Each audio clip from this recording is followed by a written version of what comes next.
시청자 여러분 안녕하십니까? 김동수입니다. 선진변호사협회가 경찰 특수단의 반복된 대통령실 압수수색 시도를 직권남용죄로 대검찰청에 고발을 했는데요. 그 내용을 전해드리겠습니다. 선진변호사협회 대표 도태우 변호사는 2024년 12월 17일 어제지요.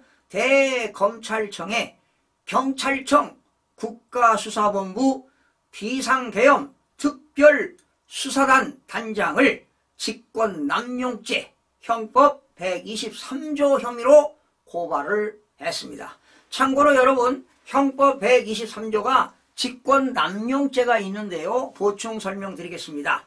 공무원이 직권을 남용하여 사람으로 하여금 의무 없는 일을 하게 하거나 사람의 권리 행사를 방해할 때는 5년 이하의 징역, 10년 이하의 자격정지 또는 1천만 원 이하의 벌금에 처하도록 되어 있는 것이 바로 형법 123조 직권남용죄가 되겠습니다.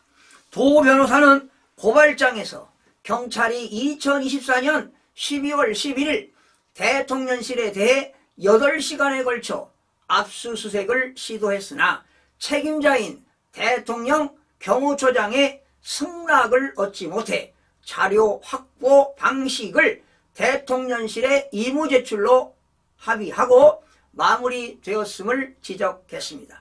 그럼에도 불구하고 경찰은 다음 날인 12월 12일 다시 압수수색을 시도했으며 이는 명백히 형사소송법 110조 그리고 111조를 위반한 행위라고 밝혔습니다.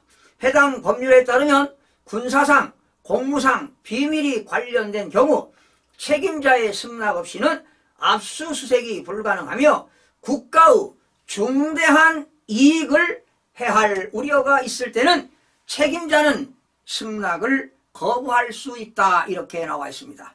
참고로 형사소송법 110조 소개해드리겠습니다. 군사상 비밀과 압수입니다. 군사상 비밀을 요하는 장소는 그 책임자의 승낙 없이는 압수 또는 수색을 할 수가 없습니다. 그리고 형사소송법 111조는 공무상 비밀과 압수입니다. 1항입니다. 공무원 또는 공무원이었던 자가 소지 또는 보관하고 있는 물건에 관해서는 본인 또는 당의 공무소 직무상의 비밀에 관한 것임을 신고할 때는 그 소속 공무소 또는 당의 감독 관공서의 승낙 없이는 압수하지 못한다 이렇게 되어 있고요. 2항입니다. 소속 공무소 또는 당의 감독 관공서는 국가의 중대한 이익을 해하는 경우를 제외하고는 승낙을 거부하지 못한다. 제3항입니다. 이 전항의 책임자는 국가의 중대한 이익을 행하는 경우를 제외하고는 승낙을 거부하지 못한다 이렇게 되어 있습니다.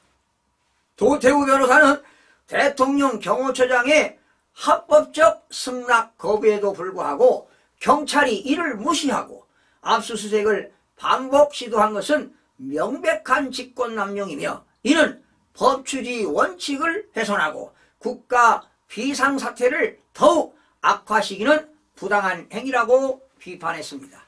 사실은 여러분 대통령이 비상계엄 선포하고요. 경찰, 검찰, 공수처 할 것 없이 대통령을 출국금지령하고 말이죠. 서로 수사하겠다고 긴급 체포하겠다고 말이죠. 이런 이게 이제 권력 싸움인 건데요. 야, 이게 진짜 그래도 되는 겁니까? 최고 통치권자를 지금 이렇게 하는 사람들이 내란죄에 해당하는 겁니다, 여러분. 또한 경찰의 수사가 대통령의 비상계엄 선포와 관련하여 내란죄를 기정사실로 단정하는 과잉 수사적 태도를 보이고 있다는 점을 지적했습니다. 그리고 중앙대학교 법학전문대학원에서 헌법을 담당하고 있는 이인호 교수와 한국헌법학회장을 역임한 신평 변호사 등 헌법 전문가들이 대통령의 비상계엄 조치가 형법상 내란죄의 요건을 충족하지 않는다는 견해를 명확히 밝힌 바도 있다고 강조했습니다. 저도 뭐 며칠 전 이 내란죄가 성립하지 않는다, 국헌 문란에 해당하지 않는다, 강압에 의해서 전복시키었습니까 여러분? 국회가 전복당했습니까? 그리고 국회의원들이 권능 행사가 불가능했습니까?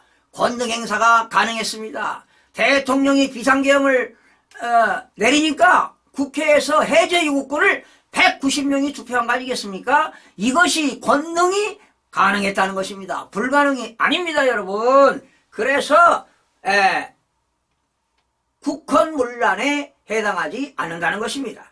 도태우 변호사는 공권력의 행사는 비례성의 원칙, 과잉 금지의 원칙, 적법 절차의 원칙 및 실질적 법치의 원리에 따라야 하며 이를 위반하는 행위는 국가적 혼란을 심화시킬 뿐이라고 지적했습니다.